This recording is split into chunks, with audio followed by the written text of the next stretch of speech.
Hi, ഇത് കാണുമ്പോൾ pen drive പോലെ ഉണ്ടെങ്കിലും പെൻഡ്രൈവ് അല്ല. ഇതിന്റെ പേരാണ് USB റബ്ബർ ഡക്കി.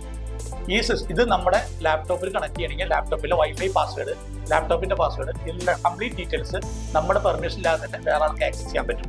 അതുപോലെ തന്നെ ഇത് നമ്മുടെ കമ്പനിയിലെ ഓഫീസിലെ നെറ്റ്വർക്കിൽ ഏതെങ്കിലും ഒരു PC കണക്ട് ചെയ്താൽ നമ്മുടെ കമ്പനിയുടെ കംപ്ലീറ്റ് ഡീറ്റെയിൽസ് വേറെ ആൾക്ക് കിട്ടും, അവർക്ക് ആക്സസ് ചെയ്യാൻ പറ്റും. അതുകൊണ്ട് ഇത്തരം ഡിവൈസുകൾ നമുക്ക് എവിടെയെങ്കിലും കളഞ്ഞു കിട്ടുകയാണെങ്കിൽ തന്നെ നമ്മൾ ഒരിക്കലും ബ്ലൈൻഡ് ആയിട്ട് നമ്മുടെ കമ്പനിയുടെ സിസ്റ്റത്തിലോ നമ്മുടെ ലാപ്ടോപ്പിലോ കണക്ട് ചെയ്യരുത്. എല്ലാവർക്കും സൈബർ സെക്യൂരിറ്റി കോഴ്സ് ഒന്നും പഠിക്കാൻ പറ്റില്ലോ, പക്ഷേ സൈബർ അവയർനെസ് എല്ലാവർക്കും ഉള്ളത് നല്ലതാണ്. Stay alert, stay safe.